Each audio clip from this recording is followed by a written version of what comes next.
descansar. Amigos mais chegados que um irmão, vida real pra compartilhar. Todo dia a mesa cheia, ao invés de guardar, vou repartir. Proximidade e verdade, a eternidade começou pra mim.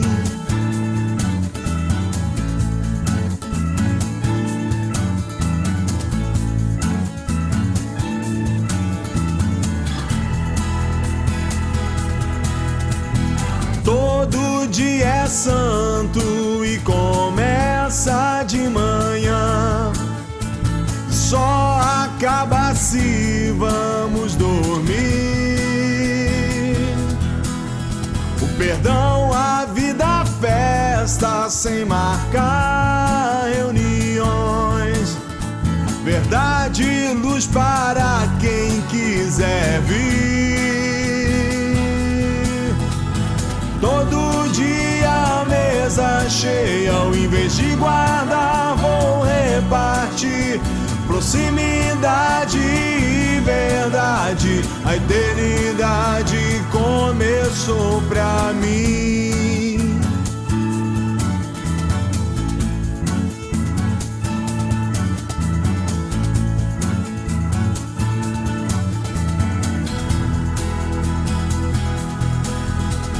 Todo dia a mesa cheia, ao invés de guardar, vou repartir. Proximidade e verdade, a eternidade começou. A eternidade começou. A eternidade começou aqui.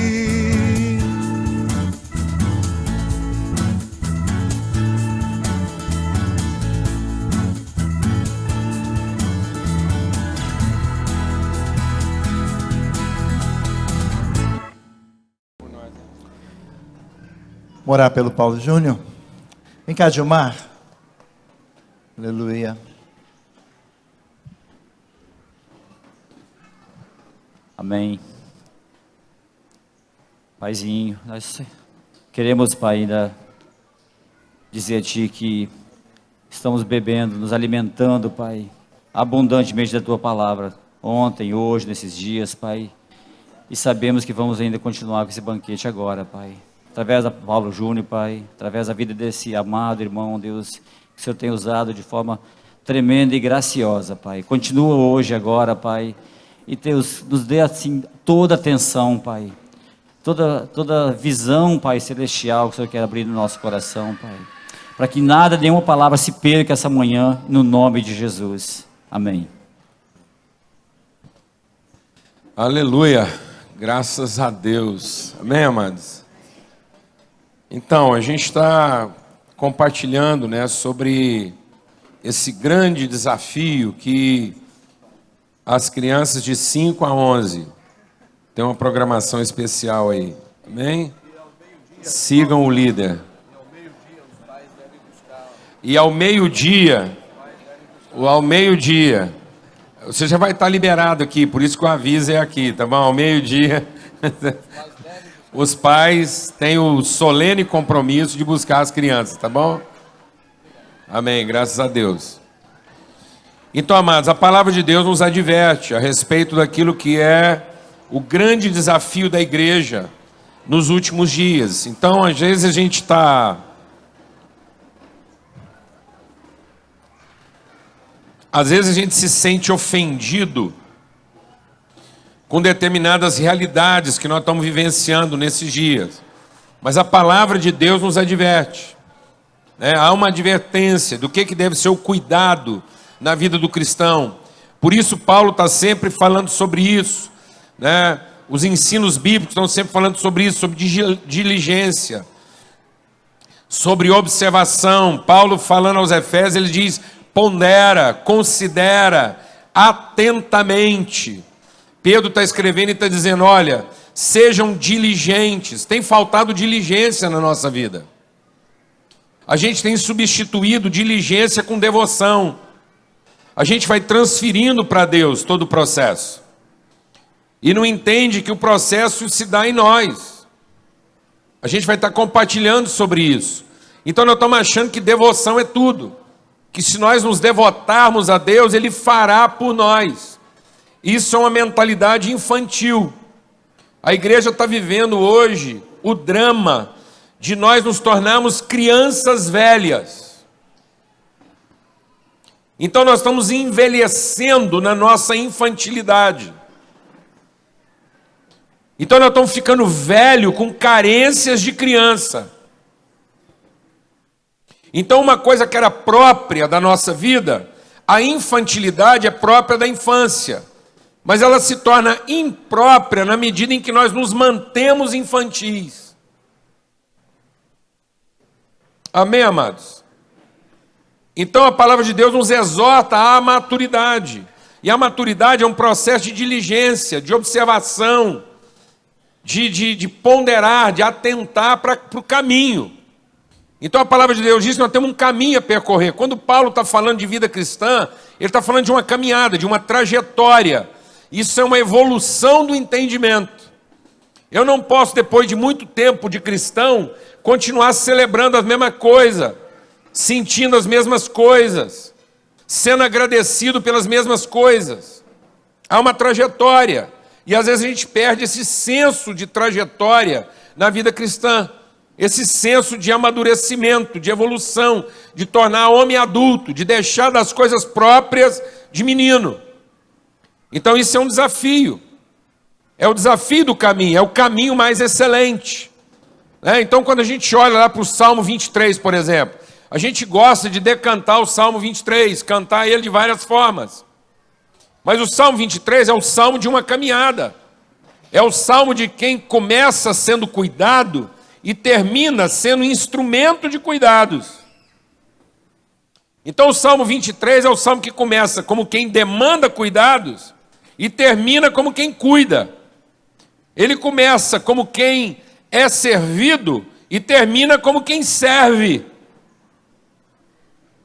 Ele começa como quem é alimentado e termina como quem alimenta. Durante muito tempo eu meditava no Salmo 23, quando chegava naquela parte lá, ele prepara uma mesa na presença dos meus adversários, unge a minha cabeça com óleo e meu cálice transborda. Então aquilo tem várias fases na minha vida. No começo eu pensava aquilo assim: preparas uma mesa na presença dos meus inimigos. Eu já pensava logo Deus me honrando na presença de todo mundo que torceu pelo meu fracasso. Igual aquela música vingativa que está aí. Tem uma música da vingança aí. Deus dê vida aos meus inimigos para que eles assistam de pé a minha vitória. Mais ou menos aquilo, não é? Não é? Tem uma música que canta isso, não fala?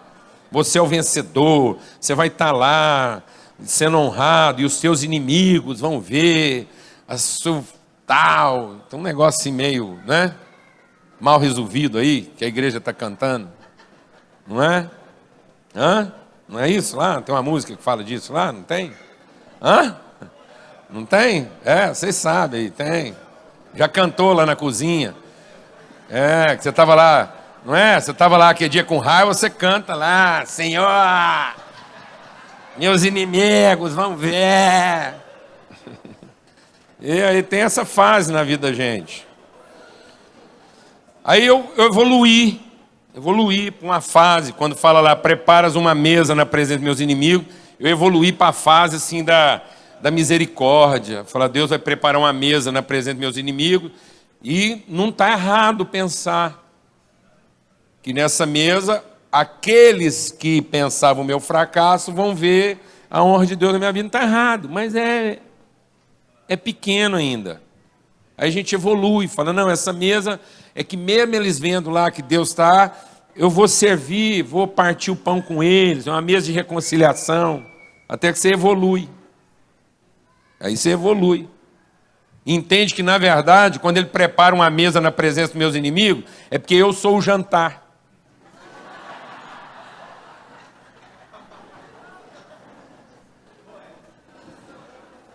Unge minha cabeça com óleo. Não tá bom eu estar assado ali na frente dos inimigos, servido em bandeja. Deus ainda vem e manda um azeite em cima. Sim ou não? Não foi isso na vida de Jesus? Ele está ali e há aquele momento em que ele triunfa sobre os adversários. Mas há o momento em que ele serve os seus inimigos. Até que ele traz a revelação máxima e diz assim: eu estou servindo é o meu corpo, eu sou a janta. Que é coisa mais gloriosa na vida de uma ovelha do que ele virar cordeiro? Ele ter sido alimentado a vida toda para depois ser o alimento? É quando finalmente o cordeiro dá a vida para ser alimento que ele atinge o seu propósito. Qual foi o propósito de Deus te engordar a vida inteira, amado? Qual o propósito de Deus te alimentar bem a vida toda, senão depois você ser comido? Glória a Deus, irmão. Posso ouvir um amém? Então isso é uma trajetória. É a história de quem evoluiu, glória a Deus. Amém? Então nós temos que pensar essa trajetória, uma fé que a gente aplica a essa fé uma diligência, uma percepção. Nós estamos entendendo de forma consciente o caminho para o qual Deus está nos levando. Nós ouvimos alguns testemunhos aqui. E eu queria aproveitar esse testemunho, irmã, para chamar a nossa atenção para algumas coisas aqui, que são importantes. Às vezes, quando Deus permite que a igreja entra num lugar de tribulação, o nosso primeiro pensamento é que nós vamos aplicar toda a nossa fé para tirar a igreja lá de dentro. Quem está entendendo o que eu estou falando?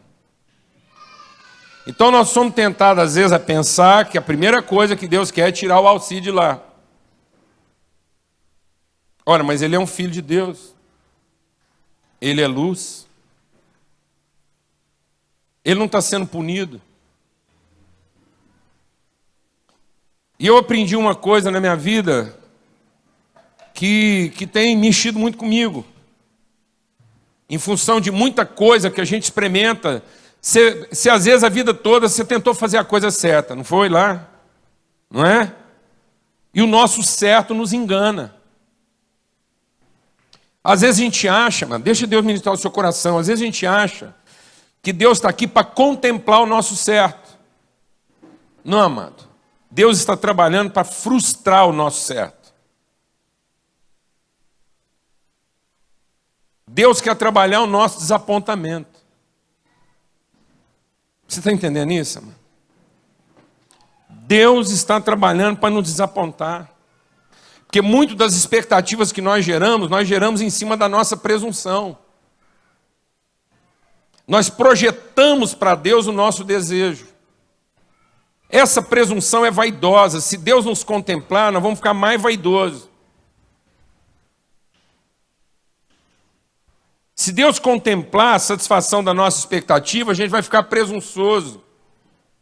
A gente vai achar que o nosso certo interfere na vontade dele. Então Deus enviou Cristo ao mundo não para ser contemplado, mas para ser traído. O Espírito Santo é para ensinar a igreja não a como ser honrada. O Espírito Santo é para ensinar a igreja a como ser traída. Glória a Deus, amado. Amém. O Espírito Santo é para nos preparar para a traição, amados, e não para contemplação das nossas expectativas. Ninguém precisa do Espírito Santo para permanecer contente quando ele é contemplado nas suas expectativas. Glória a Deus, amado. Então a fé não é para ser honrada, amado. A fé é para ser traído, glória a Deus. A gente precisa de fé, não é para ser honrado. A gente precisa de fé para ser traído e continuar firme, glória a Deus, irmão. Aleluia. Amém. Amém. E a gente vai sofrendo isso em família, não é? Nas relações, não é isso mesmo, isso? Hã? Por quê? Porque se Deus não nos traísse, a gente nunca ia lá onde é que Ele quer que a gente vá, irmão. Você está entendendo? A gente ia ficar aqui no bem bom, louvando, né? Num jejum aí e tal, e Deus fazendo a obra, entendeu, irmão? Mas Ele vem e nos desaponta, Ele quebra a nossa caixa, Ele trai nossa expectativa. E a única forma da gente ir lá onde a gente não iria. Recentemente, um casal, muito amigo da gente lá, muito querido, orou muito, a mulher tinha dificuldade para engravidar, finalmente engravidou. Quando ela estava grávida lá, começaram a fazer exame, faz exame. Aí identificaram que o bebê dela tinha uma má formação, grave. Aí, esse bebê foi identificado com essa má formação grave, e quando finalmente identificaram que esse bebê já tinha uma má formação grave, ele já tinha até nome, né? Porque vai fazendo os ultrassons, achava que era menino, veio aquele negócio todo, puseram o nome lá de Davizinho, de repente, descobre que o Davi tinha uma má formação grave. Faz exame para cá, se era congênito, se não era, enfim. Aí falaram para a mãe que era melhor ela abortar, porque aquele menino não ia ter chance de viver. Aí aborta, não aborta, reunião de oração, jejum, clamor, tal, aquele negócio, tá? Aí um médico, um dos maiores especialistas na área, levaram ela lá para São Paulo e rodaram esse Brasil aí. Chegou lá, o médico falou, não, minha filha, você está certa, você não deve abortar não, você é mãe, quis ser mãe a vida toda, não precisa abortar não, completa a sua gravidez e fica tranquila. Não preocupa, vai lá, termina a sua gravidez, porque esse menino seu não é compatível com a vida. Então você não precisa matar ele não, a hora que ele nascer ele vai morrer.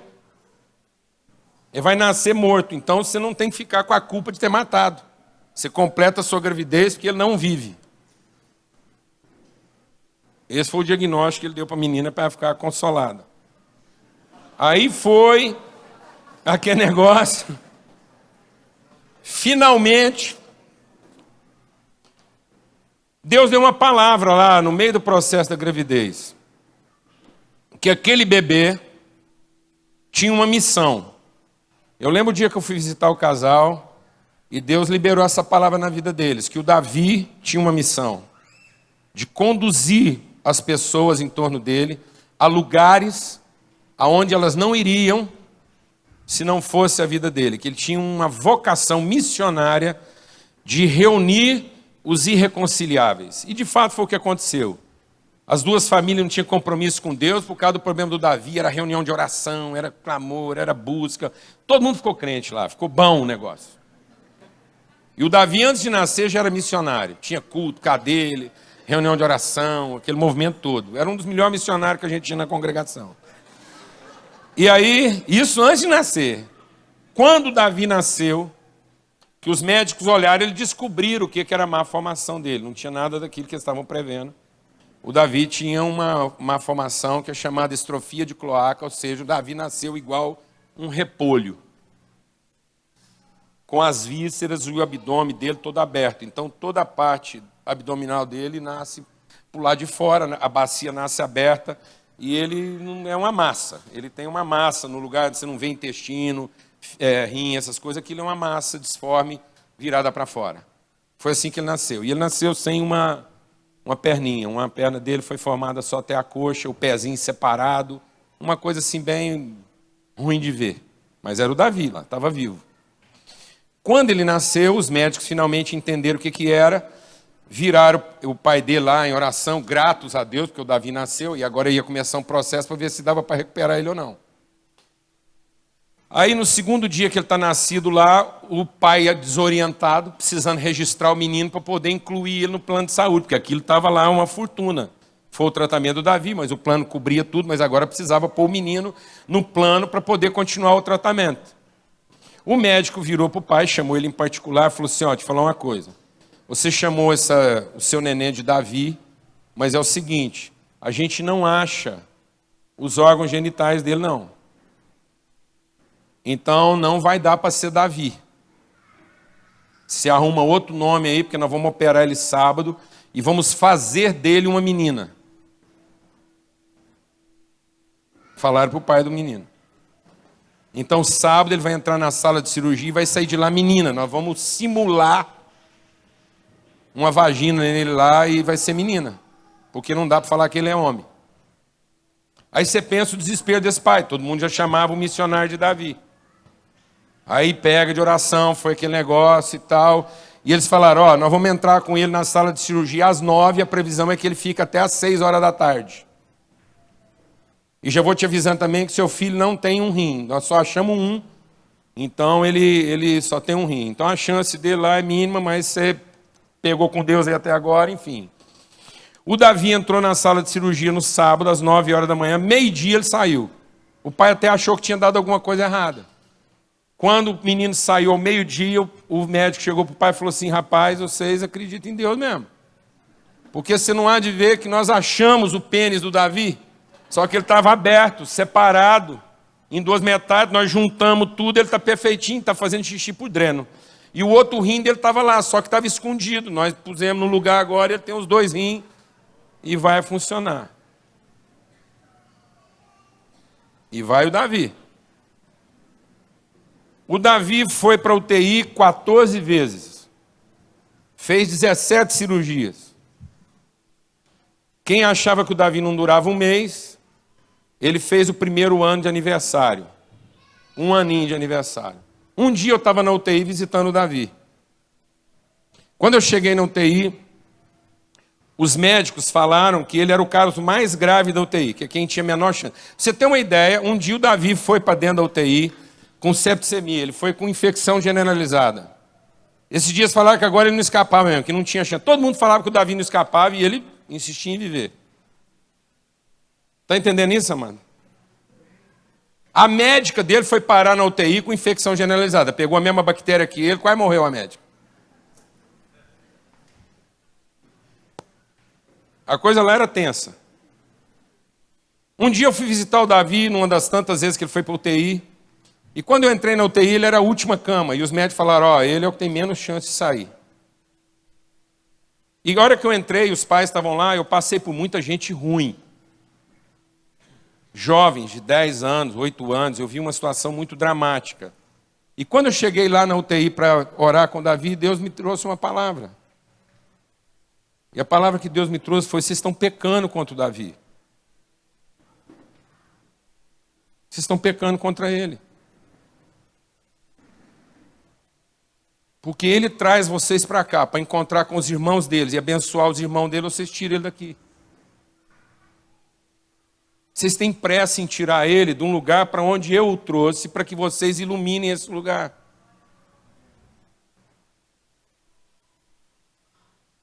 Por que vocês não abençoam os irmãos do Davi antes de tirar ele daqui?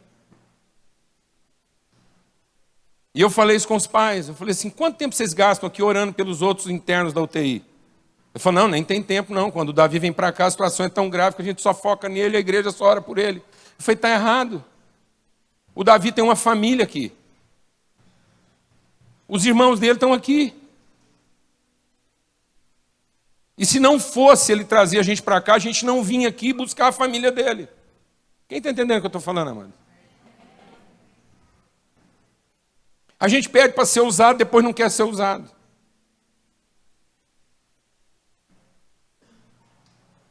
A gente pede para ser usado, depois se ressente de ser usado.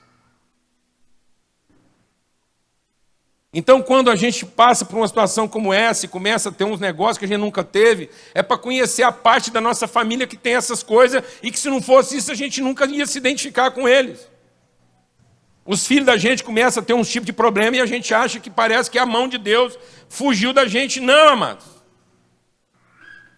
É porque é simples, não seria justo mandar um missionário para a África imune à malária. Isso não seria justo com os africanos.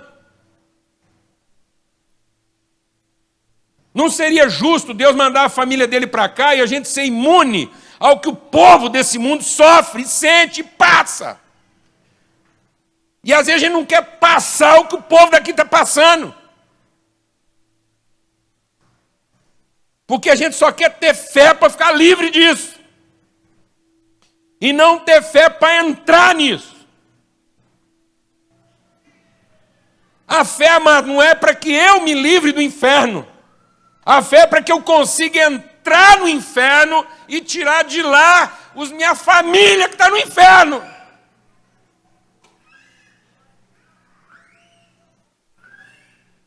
As portas do inferno não prevalecerão com a igreja, não é porque ela está tentando sair do inferno. As portas do inferno não prevalecerão contra a igreja, porque a igreja quer entrar no inferno. Glória a Deus, meu irmão. E foi esse negócio lá, e aí a gente começou a ter uma consciência do que estava acontecendo lá dentro daquela UTI. E a família começou a gastar tempo com os outros pacientes. E muitos outros morreram lá dentro, família lá desesperada, e o Davi saiu, cumpriu a missão dele lá, saiu. Fizemos o aniversário de 1 ano do Davi. Alegria, a mãe dele já estava pensando em arrumar uma prótese, pensando como é que ele ia namorar de prótese, foi uma festa. 1 ano e pouco, o Davi já bom, ninguém mais falava que o Davi morria. Todo mundo falava que o Davi morria. O Davi era do contra. Ele era do contra. A gente falava, agora esse menino não escapa. Ele, pá. 1 ano e pouco, o Davi vai lá para o Sara Kubitschek para fazer procedimento fisioterápico. O menino estava bom agora, recuperado, beleza. Lá no Sara Kubitschek, maior especialização do Brasil, o pessoal falou assim, ó, o Davi já fez muita cirurgia, agora nós vamos fazer uma pequena intervenção nele, corretiva. Nada grave. E eu já tinha tomado tudo quanto é tipo de anestesia, nunca tinha tido problema nenhum. E dessa vez agora a intervenção é tão simples que ele vai fazer anestesia de cheirinho. É a única que ele não tinha feito. Intervenção corretiva. Todo mundo celebrando, falando, agora o Davi não morre mais, mas ele era do contra. Resultado, meteram o cheirinho nele, ele teve uma reação alérgica, deu nele lá uma febre satânica. O menino ficou lá 4 dias com 40 graus, cozinhou. Morreu. Morreu. 1 ano e meio. Morreu de uma coisa que não tinha nada a ver com o problema dele. Você está entendendo isso, amado? Cumpriu a missão dele. Agora nós é que tem que viver com essa responsabilidade. Quem está entendendo o que eu estou falando? Está me entendendo isso, amado? Então, se a nossa fé não evoluir para os afetos, se a nossa fé não for transformada em afeição, amados, nós vamos ficar imaturo.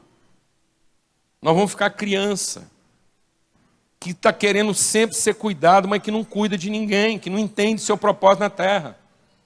Nós não estamos aqui para sermos o quê? Servidos. Jesus diz assim, o Filho do Homem. Quem que é o Filho do Homem, amado? Quem que é o Filho do Homem? Não, mas não é Jesus não, fala assim, nós. Quem é Cristo, amado? Quem é Cristo? Não é Jesus, amado. Nós somos Cristo no mundo. Jesus foi o primeiro Cristo para gerar uma multidão de Cristo. Cristo do mundo hoje, amado, somos nós, a igreja. A igreja é o Cristo do mundo. Nós não podemos continuar transferindo essa tarefa para Jesus. É Cristo em nós. Glória a Deus, amado. Nós temos a mente de Cristo. E é Cristo formado em nós a esperança de que haja glória no mundo. Ele foi um unigênito que se tornou primeiro de muitos irmãos. A coisa agora é conosco, não é com Jesus. A gente ora para ter o mesmo Espírito que estava em Jesus. Jesus diz, eu não vou estar com vocês. Quem vai estar com vocês é o meu Espírito. E eu não vou estar ao lado de vocês. O meu Espírito fará com que vocês sejam o que eu sou, porque eu estarei em vocês.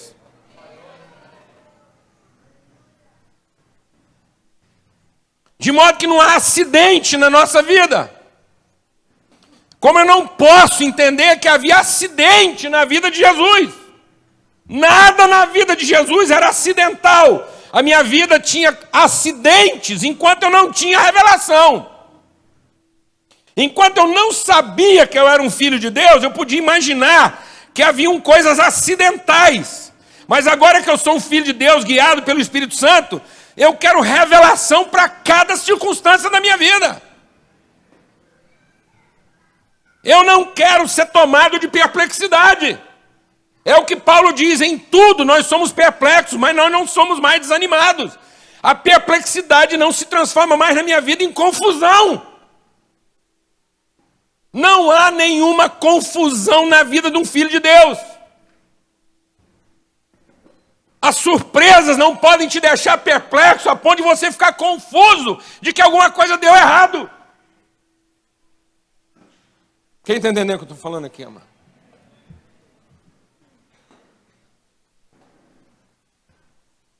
Então agora quem é filho de Deus é guiado pelo quê? Pelo Espírito de Deus. E Deus leva o seu povo, a sua família, onde Ele quer levar.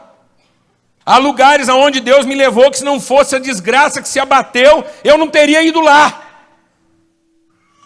E num primeiro momento eu estava me sentindo traído, até que eu entendi que era exatamente lá que Deus queria que eu estivesse. E se não fosse o fato de Deus estar me traindo naquilo que eram minhas expectativas, eu jamais teria ido lá. Espontaneamente eu não iria. Espontaneamente você não teria ido aonde você foi. E não teria se tornado a pessoa que você se tornou, consolando aqueles que agora estão lá. Não teria essa autoridade. Quem está entendendo o que eu estou falando aqui, amado? Então nós temos que entender a trajetória, o caminho, o percurso. A vida cristã é uma condução do Espírito para que você se torne uma pessoa madura. Para que você esteja contente em toda e qualquer situação, para que você não se torne perplexo. Nós temos que ajudar o nosso missionário, Alci, antes de tirar ele do campo missionário. Glória a Deus, irmã. Aleluia. Amém, irmã? Antes de ter o Alci de volta, nós precisamos ter certeza que ele cumpriu a sua missão. Quem está entendendo isso aqui, amado?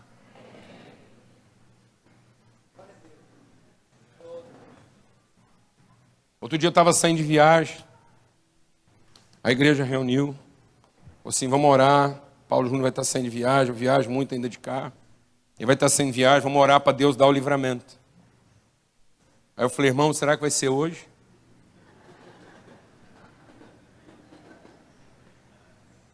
Será que vai ser hoje que Deus vai dar o livramento? Será que vai ser hoje que Deus vai chegar para mim e falar assim, meu filho, acabou. Você não tem que trabalhar mais, volta para casa. Glória a Deus, amado. Amém. Aleluia, irmão. Deus ainda não te deu o livramento. Deus ainda não deu o livramento para o Alci. Isso significa que ele ainda vai ter que trabalhar mais um pouco. Onde é que ele estiver, tá bom? Glória a Deus. Não peça para Deus dar o livramento para o menino, a não ser que você tenha certeza que Deus quer levar ele para casa. Glória a Deus, amado. Porque o livramento na vida do crente, o que é, amado? O que é o livramento na vida do cristão, Fernando? É a morte, rapaz. É voltar para casa, é a chamada. Estou livre, irmãos, tchau. Hashtag fui.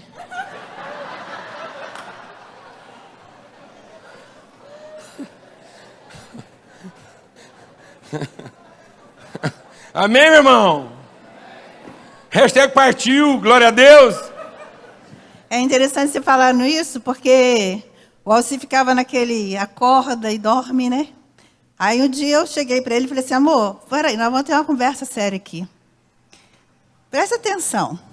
Você está nessa UTI, ainda não pegou uma infecção. Você está bem. Se você está aí querendo dormir, porque você quer partir, você está escolhendo algo que Deus não está querendo. Então, por favor, amor, acorda, porque Deus pode estar querendo você aqui para trabalhar. E depois disso, ele não ficou assim, sabe? Ele tem o sono dele, mas ele está acordado. Glória a Deus. Glória a Deus. Mas nós precisamos entender isso. Quem quer o livramento aqui hoje, irmão? Quem vai orar para Deus dar o livramento aqui hoje, irmão? Aleluia. Quem está pedindo o livramento aí hoje, amado? Então, amado, se Deus ainda não te deu o livramento, nós estamos aqui para quê? Ah, amado, nós estamos aqui para quê, meu irmão? Para trabalhar, ué. E aonde um filho de Deus vai, ele vai em missão. Glória a Deus, amado. Não há acidente de percurso. É isso que Paulo finalmente entendeu. Ele começou a achar que a vida dele estava errada. ele começou a achar que Deus tinha que livrá-lo de uma certa forma, até que ele entendeu que ele estava projetando para Deus sua crença, sua expectativa.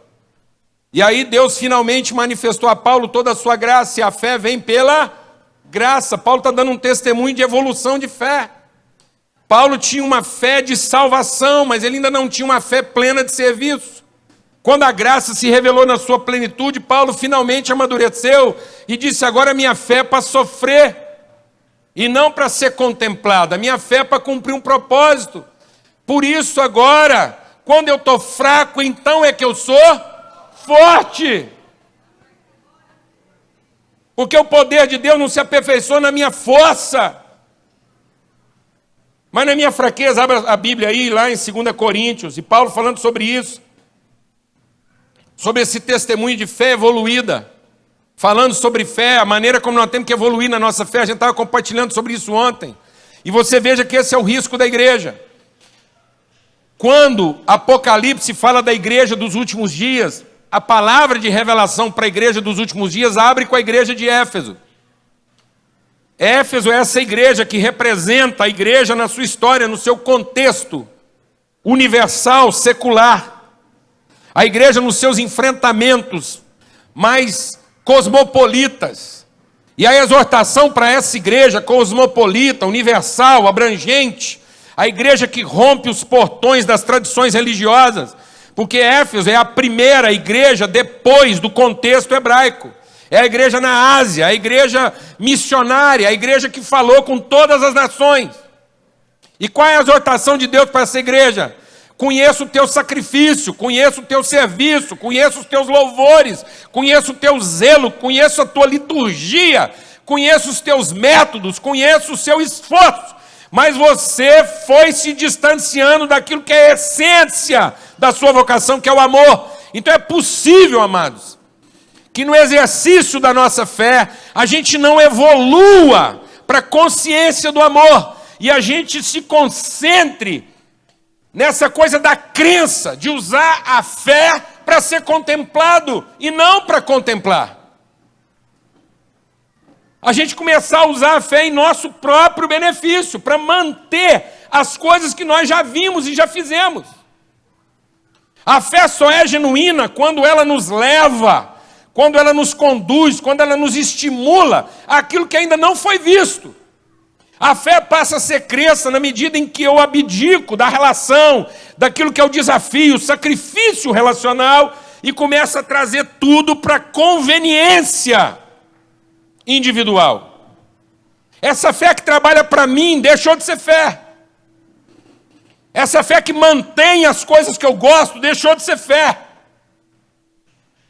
Essa fé que se aplica ao que eu já vi deixou de ser fé. Porque a fé é para me levar àquilo que eu ainda não vi, a ter as experiências que eu ainda não tive, a percorrer os caminhos que eu ainda não percorri, a sair dos meus limites, a romper com o universo das minhas experiências. Quem está entendendo isso aqui, amado? Amém? Então Deus fala isso para a igreja lá. Jesus fala: escuta, vocês saíram da essência, do amor. Vocês não estão mais perseguindo uma relação que os desafia, que os amplia, que os dilata. Vocês não querem mais uma relação que arrebenta seus limites. Vocês não querem mais uma relação que traz suas expectativas. Vocês querem agora uma relação que os contempla, que os mantém. Isso não é mais fé. Porque quando eu estou usando a minha fé para manter as coisas que eu já vi e gosto, isso não é fé. Porque a fé não é para o que eu já vi. A fé é para o que eu ainda não vi. Glória a Deus, amado. A fé é para o lugar que eu ainda não fui. E a gente está usando a fé para manter a igreja que eu gosto. A gente está usando a fé para ter o ambiente que eu quero. A gente está usando a fé para ter a liturgia que me agrada. Coisa de criança velha. O que a gente chama de um culto abençoado, amado? Um culto que te agradou? Ou o culto abençoado é aquele culto ruim que não conseguiu acabar com a sua fé? Amado? Qual que é o culto abençoado? Exatamente, já estamos voando. Alguém está entendendo o que eu estou falando aqui ou não, amado? A gente ora, eu sou mais que vencedor. O que é ser um vencedor, amado? Eu fico pensando nos atletas de Cristo. 2 times, 5 crentes para cada lado. Os caras tudo no jejum, na oração, no clamor, na campanha. 5 para cada lado, entre eles em campo. O que é ser vencedor? Se Deus for contemplar a expectativa de todo mundo ali, esse jogo vai acabar em empate. Pode dar prorrogação, pode ir para os pênaltis, que não acaba. Não acaba nunca. É isso que é ser vencedor, amado? Meter de 4-0? Não, amado, ser vencedor é entrar em campo e dar um testemunho de dignidade, é sofrer pancada e não devolver, amado. É o juiz roubar e você não xingar. Glória a Deus, amado. Glória a Deus, meu irmão. É sofrer gol de mão e não querer fazer gol de mão. Quem está entendendo o que eu estou falando? Não, explica. Ser vencedor seria o país sair vitorioso daquela desgraceira toda. E não simplesmente desapontado. Quando Paulo usa a expressão em tudo somos mais do que vencedores, ele só fala de situações difíceis. Ele só fala de situações que podiam ter acabado com a minha fé. Ele fala de perseguição, de morte, de traição, de infortúnio. E ele diz, mas em todas essas coisas somos mais do que vencedores. Nós invertemos as coisas, amados. Eu vou aproveitar uma parte aqui antes da gente ler o texto. Que a gente ainda está na reflexão, que eu falei que a gente ia meditar sobre isso. Você sabe por que foi inventado o sinal da cruz, amado? A gente, na preocupação de não ser romano, a gente acabou se tornando anticatólico, não é? Então tinha algumas coisas de uma igreja que era católica que a gente não precisava ter abandonado. A gente podia simplesmente ter resgatado, redimido. O sinal da cruz era uma delas. Quando o cara chega lá em nome do Pai, do Filho e do Espírito Santo. Olha que coisa mais linda, né? A vontade de Deus na mente, o coração de Cristo, né? E a transversalidade de comunhão do Espírito Santo. É uma coisa linda, coisa maravilhosa, uma vida devotada a um compromisso permanente com a vontade e o propósito de Deus. E sabe para que era o sinal da cruz? Era para proteger os outros da gente. Você está entendendo, mano? Hã? Então o cara fazia o sinal da cruz para dizer que ele estava crucificado, que aquilo que ele ia fazer agora tinha que passar pela cruz. Então quando um povo viu o sacerdote fazendo o sinal da cruz, o povo ficava tranquilo, para ver se o cara não vai pregar nada que não passe pela cruz de Cristo. Então ele não vai falar dele mesmo, ele não vai trabalhar em favor da própria vontade, porque ele está crucificado. Quem entendeu o que eu estou falando, mano? Hã? Então imagina um jogador cristão entrando em campo para julgar, todo mundo lá esperando, substituição, o time dele tomando uma lavada, jogo desleal, juiz comprado, o cara vai entrar em campo, todo mundo olhando para ele, ele fazia o sinal da cruz. Todo mundo ficava tranquilo, fala, pô, esse cara aí vai entrar agora, não vai dar pancada, não vai fazer nada desleal, não vai mentir, não vai fazer gol de mão. Esse jogo agora vai ficar lindo, porque entrou um cara aí agora que está o quê? Crucificado. Agora não, mano. Você sabe por que os caras fazem sinal da cruz hoje? Para se proteger dos outros. Fala, Deus de misericórdia.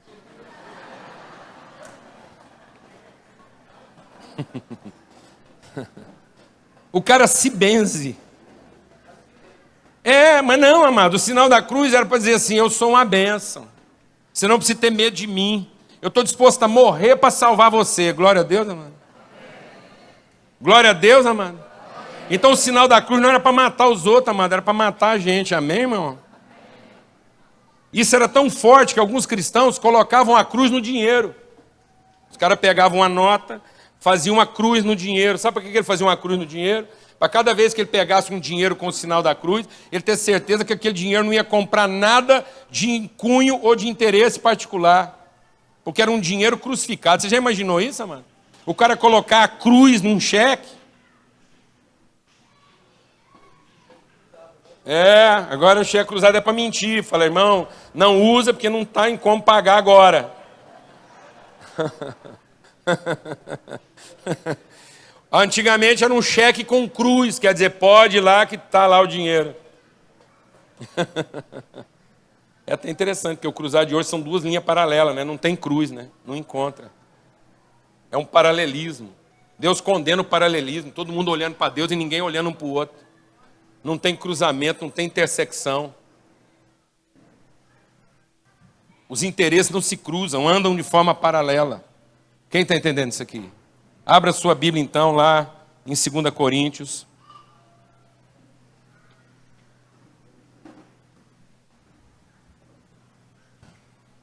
No capítulo 4. E diz assim: pelo que tendo esse ministério, segundo a misericórdia que nos foi feita, não desfalecemos. Então veja o que Paulo está falando. Ele está falando de não desfalecer. E quando ele está falando de não desfalecer, ele está falando de caminhada, de trajetória. Deus está chamando você para uma trajetória. Não tem que parar com essa ideia, amados, de que o evangelho é para trazer Deus até onde nós estamos. Essa ideia revivida de que a atividade cristã é para fazer Deus pousar em cima de nós. Isso está fazendo de Deus alguém imóvel, inerte. Um Deus que não faz outra coisa na vida a não ser atender culto. Deus está ocupado com os nossos cultos. Essa obrigação de ser onipresente em todo lugar onde a igreja está reunida. Deus não é onipresente em todo lugar onde a igreja está reunida. Deus é onipresente em todo lugar para onde Ele quer levar a igreja. A onipresença de Deus está em movimentar a igreja e não em ser paralisado por ela. Nós estamos retendo Deus nas nossas reuniões. Durante 2 horas Ele tem que ficar ocupado com a gente. E a gente não se reúne mais para buscar vontade. A gente se reúne para falar das nossas vontades. Então Paulo está dizendo, por isso, irmãos, uma vez que nós já recebemos, nós temos esse mistério de uma misericórdia revelada, nós não desfalecemos. Antes rejeitamos as coisas que por vergonha se ocultam, não andando com astúcia, nem falsificando a palavra de Deus. E assim nos recomendamos a consciência de todo homem, na presença de Deus, pela manifestação da verdade. O que Paulo está dizendo? Está dizendo que nós, como cristãos, poderíamos nos recomendar a consciência de qualquer ser humano. Qualquer ser humano na face da terra pode ter a nossa vida por referência. Qualquer ser humano podia olhar para a nossa vida e ter a nossa vida como inspiração. E dizer, finalmente eu vi Deus, porque eu vi um filho dele. Você poderia levar alguém para morar na sua casa 1 ano, e ele ia ver as suas coisas certas, as suas coisas erradas, mas ele ia conhecer Deus com você. E nós não teríamos que ocultar coisa alguma dele. Porque ele não ia conhecer nosso comportamento aceitável. Ele ia conhecer nosso compromisso com a verdade. Ele ia conhecer nossas celebrações e ele ia conhecer o nosso desespero toda vez que nós pecamos. Ele ia partilhar nossas conquistas, mas ele ia partilhar principalmente nossas crises. Nosso sofrimento em favor da verdade. Glória a Deus, amados. O mundo poderia mudar para dentro da casa dos crentes, irmão? Nós poderíamos nos tornar hospitaleiros e hospedeiros da humanidade? Nós podíamos chamar o mundo de hoje para morar na casa dos crentes? Ver como é que nós enfrentamos nossas crises domésticas? Assistir como é que nós resolvemos nossos problemas mais íntimos? Testemunhar nossas lutas e enfrentamentos? A consciência da humanidade estaria salvo em conviver com os cristãos? Esse é o caminho, amados.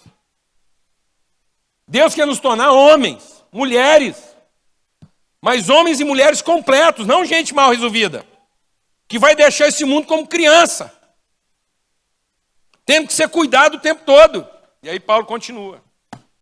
Ele diz: mas se ainda o nosso evangelho está encoberto, é para os que se perdem que está encoberto, nos quais o Deus desse século cegou os entendimentos dos incrédulos, para que não lhes resplandeça a luz do evangelho da glória de Cristo, que é a imagem de Deus.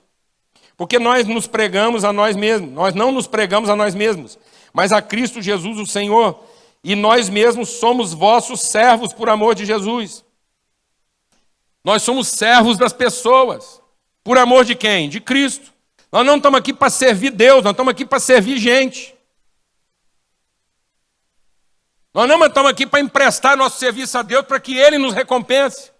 Nós estamos aqui para servir pessoas sem recompensa. Porque a recompensa nós já tivemos. Nós somos o único povo na face da terra que recebe antes de trabalhar. E por isso nós não trabalhamos pelo salário. Glória a Deus, amado. Nós recebemos adiantado. Está depositado em conta. E aí ele diz: porque Deus que disse que das trevas resplandeceria a luz, é quem resplandeceu em nossos corações para a iluminação do conhecimento da glória de Deus na face de Cristo Jesus. Temos, porém, esse tesouro em vaso de barro, para que a excelência do poder seja de Deus e não de nós. Em tudo somos o quê? Em alguma coisa? Não, amado, em tudo. A fé não é para que você seja poupado de tribulação. A fé é para que você possa passar por tribulação e não se corromper.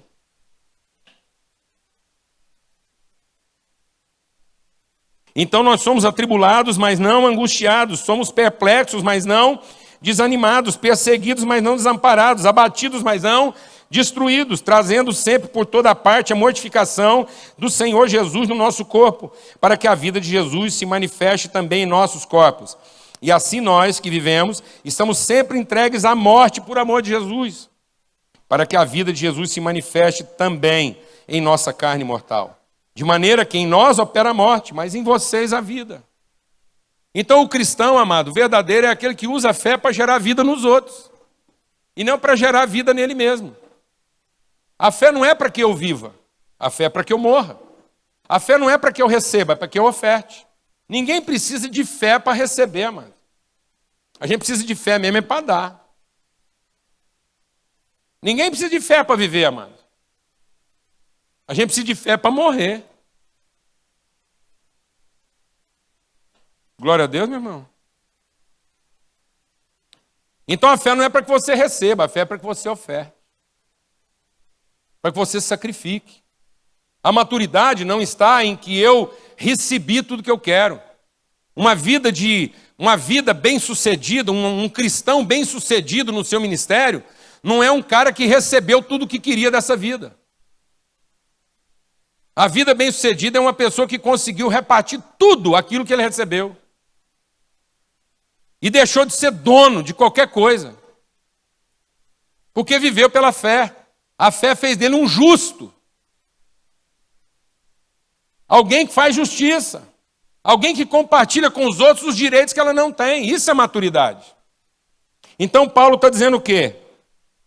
Em nós opera a morte, em vocês a vida. E temos, portanto, o mesmo espírito de fé, como está escrito. Cri, por isso falei. Nós cremos e também por isso falamos. Sabendo que o que ressuscitou o Senhor Jesus, ressuscitará também por Jesus e nos apresentará convosco. Porque tudo isso é por amor de vocês, para que a graça multiplicada por meio de muitos torne abundante ações de graça para a glória de Deus. Então Paulo está dizendo qual é o espírito da fé. Cri, por isso falei. Onde é que Paulo está buscando inspiração? Quando você lê lá 2 Coríntios 4, Paulo está meditando num texto da Bíblia. E o texto da Bíblia que está servindo de inspiração para Paulo, para ele escrever o que está aqui em 2 Coríntios 4, é o Salmo 116. Paulo está meditando esse texto quando ele está escrevendo isso, não tem dúvida alguma, porque ele usa uma expressão literal do que está lá no Salmo 116. E o Salmo 116 diz o quê? Diz assim, você veja como é a semelhança. O Salmo 116 diz, ama ao Senhor, porque Ele ouviu a minha voz e a minha súplica, porque inclinou para mim os seus ouvidos, portanto invocá-lo-ei enquanto eu viver. cordéis de morte me cercaram, angústias do inferno se apoderaram de mim, encontrei aperto e tristeza, então invoquei o nome do Senhor, dizendo, ó Senhor, livra a minha alma. Deixa o Espírito de Deus ministrar o seu coração. O salmista está entendendo que a oração dele não é para que Deus o livre dos seus apertos, não é para que Deus o livre das suas tribulações e conflitos, é para que Deus livre a sua alma. Jesus não é salvador de corpos, Jesus não é salvador de carne, Jesus é redentor de alma. Santidade não é ter uma carne preservada e suprida.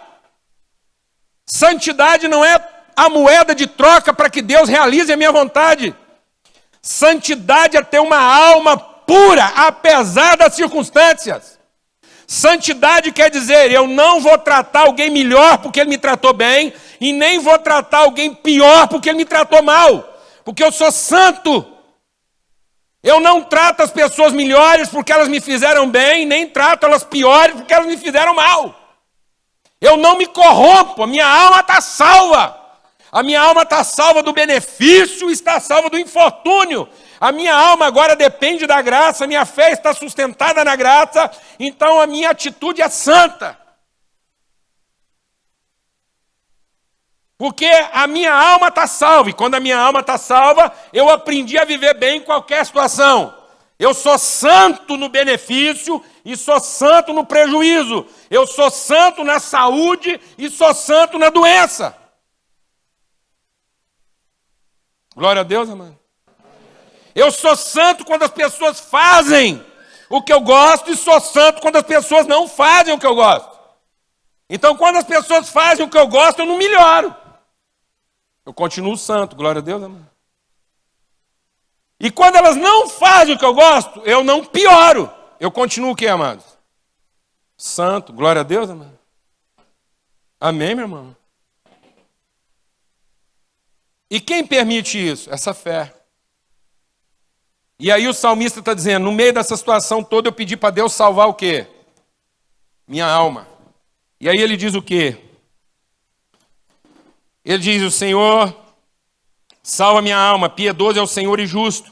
O nosso Deus tem misericórdia, o Senhor Deus guarda o simples. Eu estava abatido, mas Ele me livrou. Volta minha alma ao teu repouso, pois o Senhor te fez bem. Ele não está falando que Deus resolveu os problemas dele. Ele está dizendo que a alma dele voltou para o lugar de onde ela nunca devia ter saído. Quem está entendendo o que eu estou falando? Glória a Deus, meu irmão. Nós estamos vivendo uma alma volúvel, e a alma volúvel é a alma de uma criança. A criança é corrupta porque a alma dela é susceptível. Ela não tem maturidade.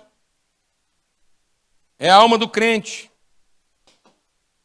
E aí ele diz assim, porque tu, Senhor, livraste a minha alma da morte, os meus olhos das lágrimas e os meus pés da queda. Andarei perante a face do Senhor na terra dos viventes. Cri, por isso falei. Estou aflito. Então a fé é para quê, amados? A fé é para você celebrar conquistas? Não. A fé é para você conseguir falar, eu estou aflito, mas não estou desanimado. Glória a Deus, amado. Eu estou aflito, mas não estou o quê? Abatido. Eu estou aflito, mas não estou o quê? Destruído. Glória a Deus, meu irmão. É isso que Paulo está meditando. Ele diz, em tudo nós somos o quê? Atribulados, mas a fé me permite dizer o quê? Eu estou atribulado, mas não estou destruído, confundido, desanimado. Eu estou perseguido, estou perplexo, estou surpreso. Eu não imaginava que ia acontecer uma coisa dessa nessa altura da minha vida. Mas a fé me permite dizer que eu estou aflito. Então, nosso Salvador, Jesus Cristo, o Filho único de Deus, unigênito, gerado pelo poder do Espírito Santo, Ele mostrou para nós que mesmo Ele tendo condições ideais, perfeitas, sublimes, mesmo Ele não tendo andado em pecado, Ele nunca fez nada errado. Jesus nunca fez nada errado, isso não poupou Jesus da angústia. Jesus diz: a minha alma está perturbada, angustiada, dentro de mim. A gente não está tendo fé para dizer isso, amados. Nós estamos vivendo uma negação. Nós estamos vivendo uma crença de que seremos poupados desses enfrentamentos. E de que quanto mais crente eu for, mais a faca esquenta e mais a manteiga derrete. Porque tudo nós estamos querendo é cortar manteiga com faca quente. Quem está entendendo o que eu estou falando aqui, amado? E o que o salmista diz? Andarei perante a face do Senhor na terra dos viventes. Criei, por isso falei, estou muito aflito. Eu dizia na minha precipitação, todo homem é mentira. Eu fui precipitado, o salmista foi precipitado e falou: sabe que é uma coisa? Não tem esperança. Acabou, tem jeito. Não, mas ele retomou a fé dele e falou: não, pera lá, estou angustiado, isso aqui está bagunçado, o tempo está escuro, parece que todo mundo mente, mas isso não vai mudar a minha fé. Eu não vou enfrentar a vida com essa susceptibilidade. Eu não vou enfrentar a vida com essa minha inconstância. Eu vou enfrentar a vida com a determinação de quem é movido de quê? De fé. E aí ele diz o quê? Então o que é que eu darei ao Senhor por tudo aquilo que Ele tem feito por mim? Tomarei o cálice da salvação, invocarei o nome do Senhor, pagarei os meus votos ao Senhor, agora na presença de todo o seu povo, preciosa é a vista do Senhor a morte dos seus santos. Então o que o salmista e Paulo, ao citar esse texto, estão nos exortando? Eles estão dizendo aqui uma coisa simples que a gente quer concluir essa manhã. É que se a nossa fé não evoluir para os afetos, a gente não amadurece. A igreja está precisando evoluir da sua fé, crença, para uma fé afeição. A gente ainda é muito suscetível de sentimentos negativos. E nós precisamos entender que os sentimentos negativos, enquanto a gente habitar nessa carne, nós vamos conviver com sentimentos negativos. E a forma de enfrentar sentimentos negativos não é com sentimento positivo. A forma de enfrentar sentimentos negativos é com afeições positivas. A única coisa que pode libertar você dos sentimentos ruins que você tem é a sua convicção e certeza de amar as pessoas, apesar do que você está sentindo por elas. Glória a Deus, amado. Então a igreja não pode continuar sendo mantida de sentimentos favoráveis. A gente anda sustentando nossas relações em cima de sentimentos favoráveis. E toda vez que a gente tem um sentimento ruim, a relação fica abalada. Não pode, meu irmão. A fé é para que eu consiga enfrentar sentimentos ruins com afeições positivas. De modo que o que sustenta a nossa relação não são mais nossas emoções positivas, mas são nossos afetos positivos. De modo que todo o meu afeto, toda a minha afeição é movida de uma fé. Então toda a minha afeição é positiva. Eu amo, e é isso que não é uma regulação de comportamento. Amar é uma consciência de natureza. Eu não amo porque eu gosto, eu amo porque eu sou assim. Glória a Deus, amado. Eu amo porque eu não sei ser de outro jeito. Eu até tenho vontade de ficar com raiva, mas não dou conta. Porque toda vez que eu tento ficar com muita raiva, eu entro em crise, porque não combina com quem eu sou. Você está entendendo, amado? Então isso não é uma lei externa de comportamento. É uma lei interna, de natureza. Então não é uma regulação. O homem nunca foi justificado pela lei mosaica, porque era uma lei de regulação de comportamento. Mas agora Deus escreveu a lei no coração. Então isso faz parte da minha natureza. Você tenta me irritar, você tenta me provocar, você tenta me aborrecer, achando que vai me provocar uma crise. Mas eu já estou vivendo uma crise maior em amar você antes de você tentar me provocar uma crise e ter raiva de você. Eu já vivo uma crise maior do que a crise que a sua raiva poderia me provocar, que é a crise de amar você. Você acha que a amargura vai ser para mim uma crise? Eu já vivo uma crise muito maior. Eu não tenho tempo para ficar amargurado, porque eu estou em crise de ter perdão para todo mundo. Você está entendendo, amado?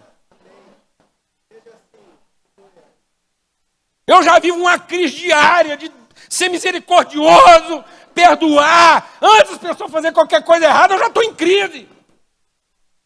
Porque tem uma lei dentro de mim. Então você está perdendo seu tempo em tentar me provocar, me desapontar, me aborrecer.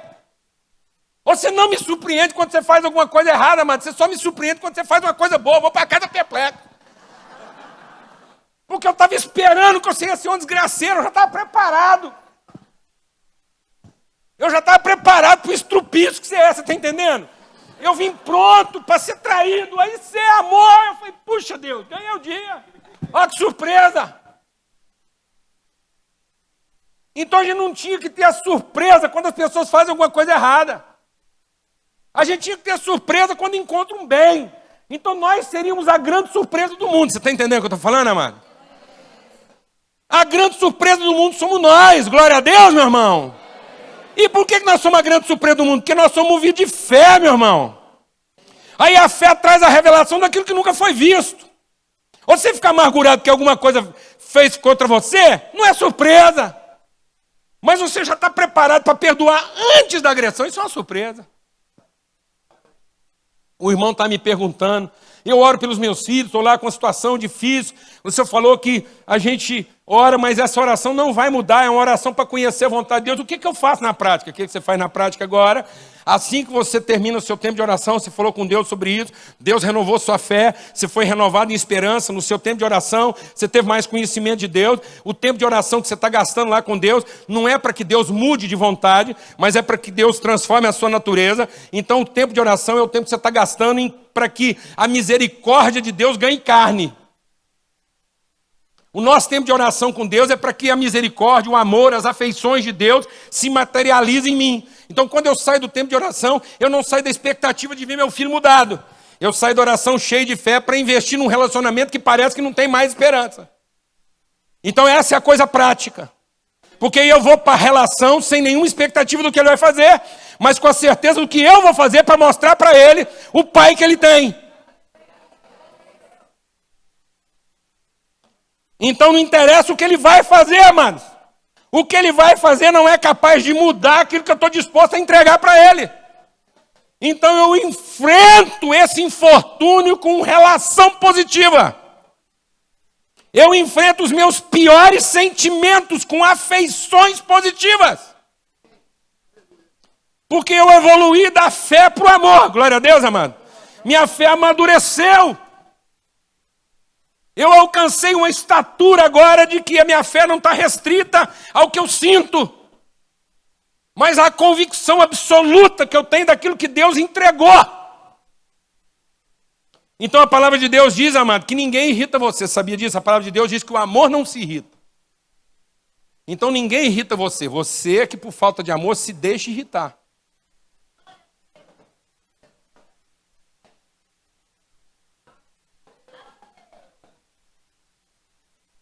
Por que você ainda se deixa irritar? Simples, porque você tem expectativa. Você está deixando que a crise menor te alcance. Não, mas entra para a crise maior. Glória a Deus, amado. Glória a Deus, amado. Vem viver a crise de quem não consegue ser do outro jeito. Você fala, rapaz, eu passei o dia inteiro tentando ter raiva de você, não dei conta.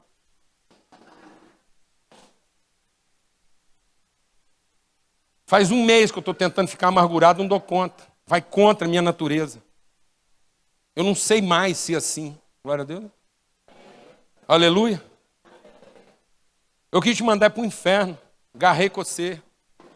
Quero te tirar dele. Glória a Deus, amado. Amém, meu irmão? Porque agora a minha fé evoluiu. Então o que o salmista e Paulo está dizendo? Que a gente amadurece quando a gente se torna responsável. Então Paulo está dizendo que a fé evolui para o afeto quando ela evolui da carência para a responsabilidade. O que faz a diferença entre uma criança e o adulto? É que a criança é marcada pela carência e o adulto é marcado pela responsabilidade. O que caracteriza a fase madura não é o privilégio de ser adulto, é a responsabilidade de ser adulto. E nós estamos vivendo hoje uma geração infantilizada. Nós estamos acostumados a usar a nossa fé para dar privilégio para os nossos filhos e não para ensiná-los a ter responsabilidade. Com isso, a igreja está se enchendo de gente insatisfeita, mas não indignada. Então os membros da igreja hoje vêm para o pastor para falar das suas insatisfações. E coloca para ele a responsabilidade de resolver o problema deles. Então eles oraram, eles jejuaram, eles clamaram, eles pagaram o dízimo, eles merecem um pastor melhor.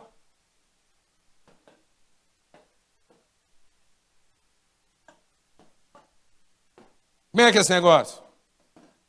Então é um bando de crianças o quê? Insatisfeitos, esperando receber patrocínio. O cara chega para você com uma visão, pastor, estou aqui com uma visão, um chamado, Deus está movendo um negócio. Ele não está compartilhando com você uma responsabilidade, ele está tentando te convencer para ver se você patrocina ele.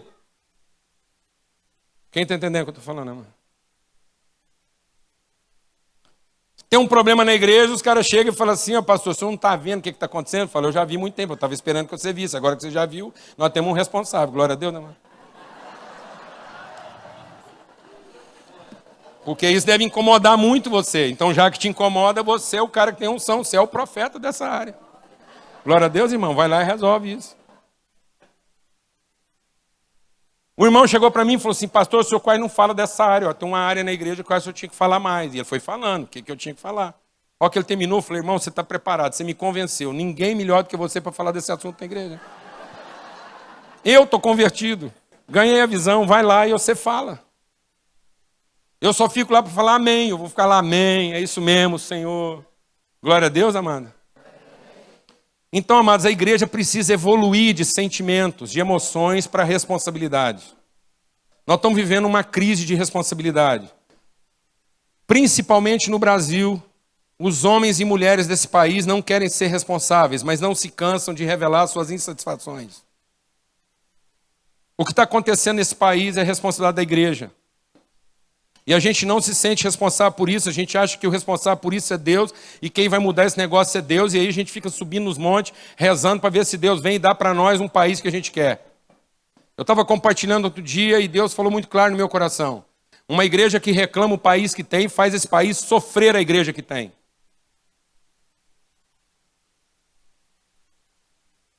Exatamente, o Brasil está sofrendo uma igreja que só sabe reclamar o país que tem. E que está tentando resolver os seus problemas fora, buscando modelos fora, importando soluções de fora, falando uma língua que não é nossa. A igreja virou isso, uma repetidora de métodos, estruturas, e falando uma língua que não tem nada a ver com a gente. Um estrangeirismo está tomando conta da realidade da igreja brasileira, sem nenhum preconceito. Mas porque nós estamos achando que as soluções dos outros serão as nossas soluções. O povo está importando metodologia estrangeira igual vai comprar enxoval em Miami. Quem aqui está entendendo o que eu estou falando, amado?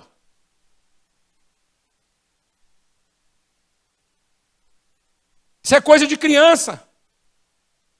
Nós não queremos enfrentar o que nós temos para enfrentar aqui. Nós preferimos reclamar. Reclama de tudo. A palavra de Deus diz que os murmuradores nunca entrarão no reino dos céus. Não há visão de reino enquanto eu uso a minha fé para reclamar. Só há visão de reino quando eu transformo a minha fé em engajamento e responsabilidade. Por isso o salmista diz, eu criei e falei, estou aflito, mas sou responsável. Como é que eu vou traduzir minha gratidão para Deus? Com responsabilidade e não com agradecimento. A gente está confundindo agradecimento com gratidão. Eu quero concluir. Agradecimento é o seguinte, mano. Você pega um alcoólatra, o cara é dependente químico, alcoólatra, maconheiro, viciado em cocaína. Você vai lá e dá uma garrafa de cachaça para ele. Você pega um alcoólatra depois do culto, você vai lá e dá uma garrafa de cachaça para ele. Sabe o que vai acontecer? Ele vai pegar a garrafa de cachaça e vai falar assim, muito obrigado, Deus te abençoe. Ele revela um agradecimento e ainda libera uma bênção, entendeu? Se você fizer isso no dia seguinte, ele vai agradecer e vai falar, gente, ele vai levar a cachaça para os amigos dele. Fala, gente, encontrei um cara maravilhoso, ele está trazendo cachaça para mim todo dia. Deus ouviu minhas orações. Primeiro dia que eu encontrei com ele, eu estava doido numa cachaça, não tinha nada para comprar, ele foi lá, me deu uma garrafa de cachaça, minhas orações foram ouvidas. Você está entendendo o que eu estou falando? E se você mantiver esse hábito, ele vai montar uma congregação para você. Daqui uns dias você já tem uma igreja. É só você juntar meia dúzia de garrafas de cachaça, você vai lá, eles fazem um culto, agradece e ainda te abençoa. Fala, Deus te abençoe, vá em paz, que nenhum mal te aconteça, você traga a cachaça amanhã. Que Deus te dê o livramento. Quem está entendendo o que eu estou falando? Isso é agradecimento. Você ser uma pessoa agradecida não quer dizer que você é uma pessoa grata. Agradecimento quer dizer que você foi satisfeito na sua necessidade. Gratidão é quando você entende que aquilo que você recebeu transformou sua consciência. E agora você assume a responsabilidade de compartilhar daquilo que você recebeu. Então Davi está dizendo que na verdade ele não tinha muito para agradecer. Porque a chapa estava quente para ele. Paulo está dizendo que ele não tinha muita coisa para agradecer, porque, na verdade, ele só tinha tribulação, perseguição e perplexidade. Mas ele era grato. E a gratidão que ele tinha no coração, apesar de não ter muita coisa para agradecer, fazia dele uma pessoa responsável pelos outros.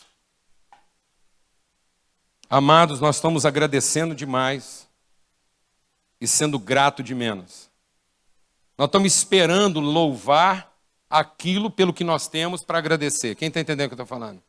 E se eu não tenho algo para agradecer, então não tem por que louvar.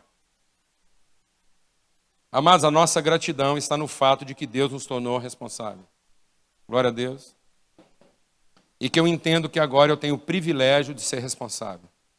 E eu quero traduzir gratidão em responsabilidade. Vamos ter uma palavra de oração.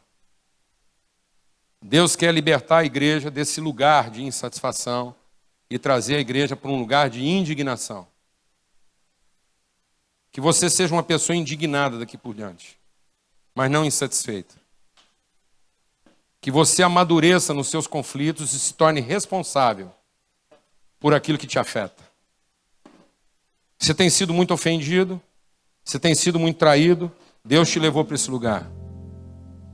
Você tem um ministério nessa área.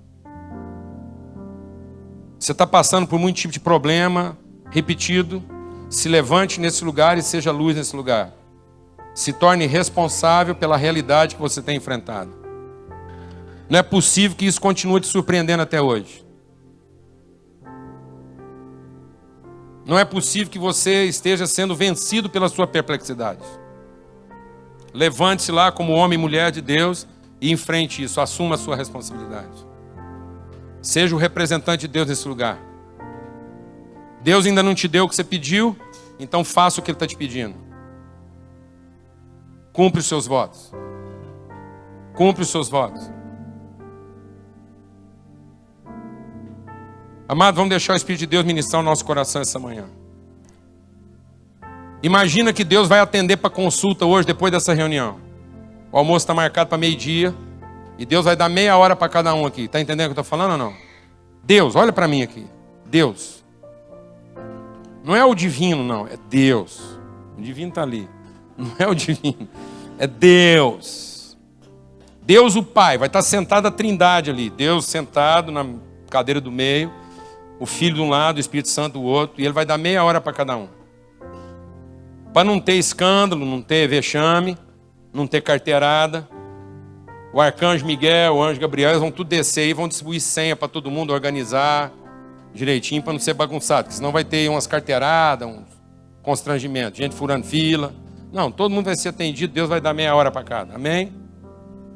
E para atender todo mundo, enquanto você está esperando na fila, Deus vai dar uma folha em branco para cada um. Os anjos vão passar distribuindo uma folha em branco para cada um de nós aqui com uma canetinha. Seja honesto. Mas seja bem honesto agora. Como é que você acha que essa folha em branco vai chegar lá na escrivaninha de Deus? Você recebeu uma folha em branco e Deus vai te atender por meia hora. Enquanto você está esperando, o que vai rolar nessa folha em branco? Como é que ela vai chegar lá na mesa de Deus? Tudo anotadinha, porque na meia hora que eu vou ter com Ele, eu não quero esquecer nada do que eu tenho para falar para Ele. Ou ela vai chegar absolutamente em branco, com a caneta a postos, porque na meia hora que eu tenho com Ele, eu quero anotar tudo que Ele tem para falar comigo e não quero esquecer nada. Seja honesto, mano. Seja honesto. Quantas folhas você acha que vão chegar em branco lá na escrivaninha de Deus para anotar o que Ele tem para falar para a gente? Eu vou te falar uma coisa que provavelmente vai acontecer. Vai ter câmbio negro de folha branca. Você sabe o que vai acontecer? Se o irmão olhar na fila e perceber que o cara não encheu a folha dele tudo, ele vai falar: meu irmão, me dá esse restinho de folha que eu te dou 10% do que eu vou colocar nela. Vai faltar papel. Você está entendendo o que eu estou falando, mano? A fé não está em ter o poder de dizer para Deus o que nós queremos que Ele ouça. A fé vem de ouvir o que Ele tem para falar para nós. Nós estamos usando fé para falar com Deus, amados. E fé não é para falar com Deus, irmão.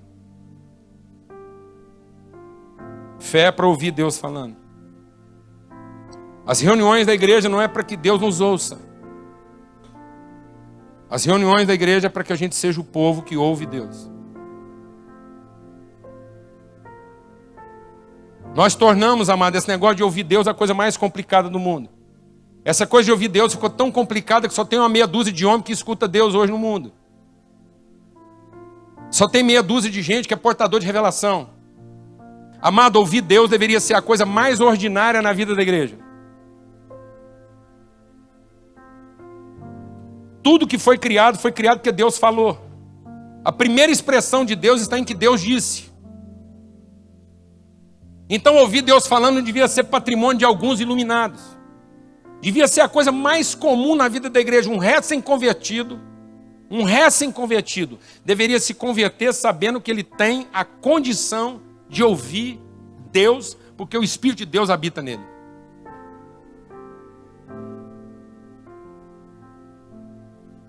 Todo mundo aqui pode ouvir Deus, amado. Não há mistério em ouvir Deus. Tudo que Deus fez é para que a voz dele seja ouvida no nosso coração. Tinha que ser a coisa mais corriqueira. A marca mais evidente do povo de Deus.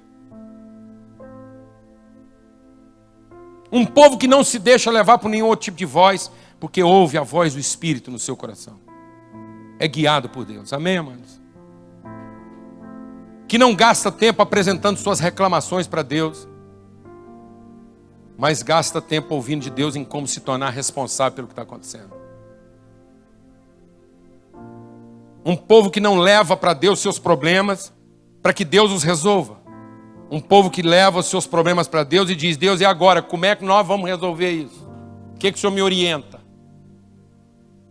Como é que eu te represento melhor nesse problema? Não é como é que o Senhor me livra dele, não. Como é que eu te represento melhor nesse problema? O Senhor me meteu nisso. Esse problema veio até mim. Eu estou diante dessa realidade. Como é que nós vamos resolver isso, Deus? O que o Senhor estava pensando aí? Glória a Deus, irmão. Fala com Deus aí agora.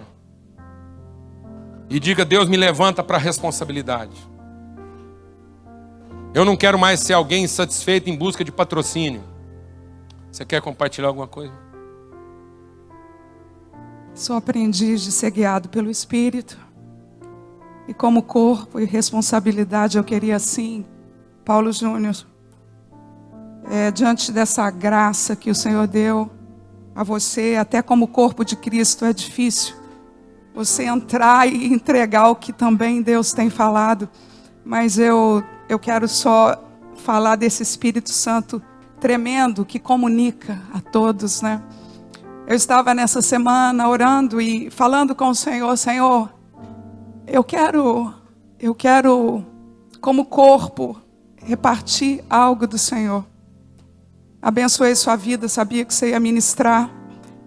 E ali, buscando do Senhor, o Senhor me leva a Hebreus 12. O capítulo todo de Hebreus 12, mas eu não vou ler o todo. E agora, enquanto o irmão ministrava, eu meditava que o capítulo 11 de Hebreus vai nos falar sobre tudo isso que Paulo Júnior compartilhou. E o capítulo 12 é como se ele puxasse, né, o cajado puxasse o nosso pescoço à maturidade. Então ele diz assim, eu vou só ler 3 versículos, diz: portanto, também nós, visto que temos a rodear-nos tão grande nuvem de testemunhas, desembaraçando-nos de todo o peso e do pecado que tenazmente nos assedia, corramos com perseverança a carreira que nos está proposta, olhando firmemente para o autor e consumador da fé, Jesus, o qual, em troca da alegria que estava proposta, suportou a cruz, não fazendo caso da ignomia, e está assentado à destra do trono de Deus. Considerai, pois, atentamente aquele que suportou tamanha oposição dos pecadores contra si mesmo, para que não vos fadigueis, desmaiando em vossa alma. E confirmando assim tudo isso que o Senhor tem falado nessa manhã, eu fui pesquisar essa alegria que me chamou muita atenção, em troca da alegria que estava proposta. E eu fui pesquisar essa alegria. E essa alegria fala de ser desejado. Você também pode ir lá e olhar. De ser desejado por alguém. O filho foi desejado pelo pai. Nós sabemos que o filho caçula, ele é muito desejado pelo fato de ser o último. E ele vai desfrutando de todo aquilo que o pai faz com ele, e muitas vezes se torna um egoísta. E assim era Jesus, era desejado do pai. E Jesus está nesse modelo, mostrando que tudo isso que foi falado é isso aqui mesmo. Nós somos desejados do Pai através de Cristo. E que a nossa oferta e sacrifício santo e agradável a Deus é que aponta para essa visão de Jesus. Eu gostaria só de estar junto com você. Amém. Amém. Vamos estar orando aí agora, amado. Eu sinto no meu espírito que há pessoas aqui que às vezes se sentindo traídas, desanimadas, desapontadas, e alguma coisa às vezes tem te embaraçado, e você está esperando que alguma coisa extraordinária aconteça e não vai acontecer. A única forma de você enfrentar isso é você assumir os seus votos. É você se levantar em responsabilidade. O que faz um homem ou mulher levantar cedo para ir trabalhar, não é porque eles amanheceram doido de vontade de trabalhar, não. É porque são responsáveis. O que faz a gente dar atenção para a família não é porque eu amanheci com esse desejo. É porque mesmo não tendo desejo, eu sou responsável. E não é nem pela culpa, não. Não é o medo do inferno que me faz fazer essas coisas. Como filho de Deus, eu não posso ter medo de ir para o inferno. Eu sei que eu não vou para o inferno. Eu sou filho de Deus. Para mim, para o inferno, Deus falhou, deixando um filho dele para o inferno. Minha questão não é essa. Minha questão não é ficar aqui esperando ir para o céu. Minha questão é aprender a ser responsável. Deus ainda não me deu livramento porque Ele quer me ensinar a ser responsável. E revelar o amor dele com responsabilidade. Cumprir todos os meus votos. A hora que eu tiver cumprido todos os meus votos, aquilo que é o meu chamado, cumprido o meu papel, concluído a minha carreira, Deus vai me dar o livramento. Glória a Deus, amor. Então, se há alguém aqui vencido de perplexidade, as tribulações estão te confundindo, você está esperando sentimentos positivos, eles não vão vir. Você vai ter que vencer isso com as suas afeições, a sua decisão de amar.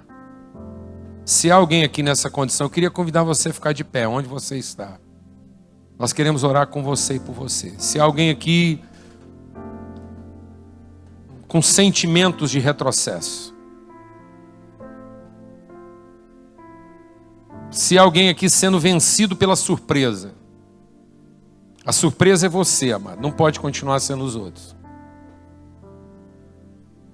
A surpresa é que apesar de tanto sentimento negativo, você continua com as suas afeições positivas. Quem está entendendo isso aqui? Então fala com Deus aí agora e coloque seu coração na presença dEle. O mundo está esperando uma igreja mais madura.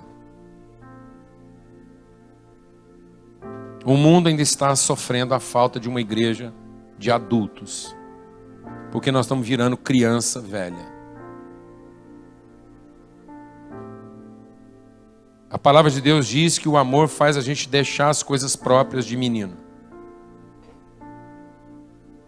Se você ainda está se comportando como menino na sua casa, coloca seu coração em Deus. Poupa sua mulher de estar casada com um menino. Não deixe a sua esposa continuar sendo a sua mãe. Não queira ser a mãe do seu marido. Ajude ele a ser o homem da sua vida, mas não seja a mãe dele. Quem está entendendo isso aqui? Não obrigue a sua mulher a cuidar das coisas por você. Assuma a sua responsabilidade. Cumpre os seus votos. Amém? Se há mais alguém aqui que está sendo confundido com esses sentimentos de menino, Deus quer trazer libertação e cura aqui essa manhã. Recebe isso agora. Vamos orar. Vamos orar. Se há mais alguém, fique de pé. Quero orar com você e por você. Saia desse lugar. O salmista diz: como é que eu vou falar para Deus da minha gratidão? Nada revela mais nossa gratidão do que responsabilidade. Não espere ser agradecido. Não espere ter coisas para agradecer. Glória a Deus, amado. Seja responsável. A maturidade está na responsabilidade. Senhor, obrigado por essa manhã, por esse tempo. Nós queremos ser um povo que cumpre os seus votos. Um povo que tenha fé para dizer: eu estou aflito.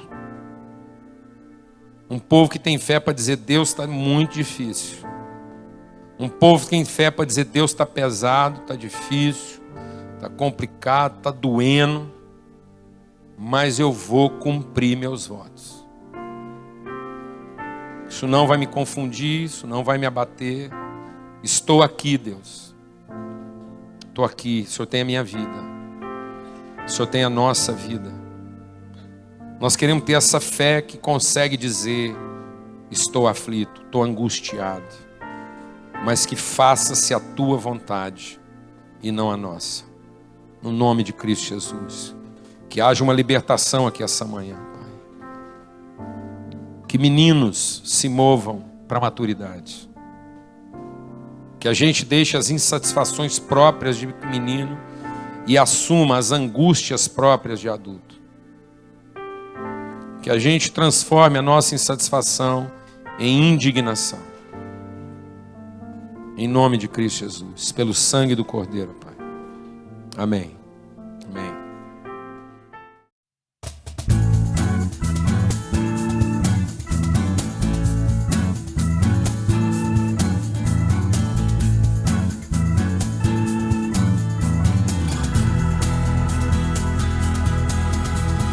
Pão, carne e vinho pra comer e beber, música e alegria pra dançar, amigos mais chegados que um irmão, vida real pra compartilhar. Todo dia a mesa cheia, ao invés de guardar, vou repartir. Proximidade e verdade, a eternidade começou pra mim.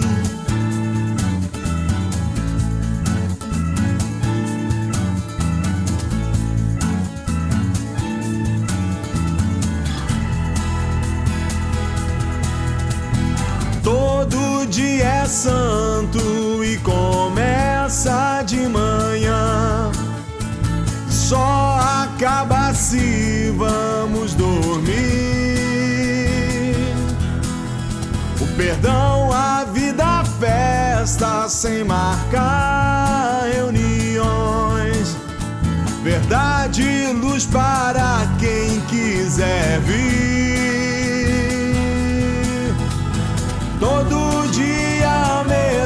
cheia, ao invés de guardar, vou repartir. Proximidade e verdade, a eternidade começou pra mim.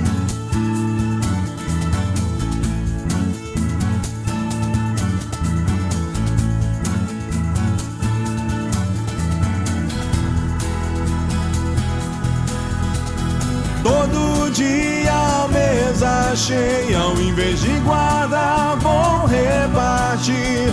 Proximidade e verdade, a eternidade começou. A eternidade começou. A eternidade começou aqui.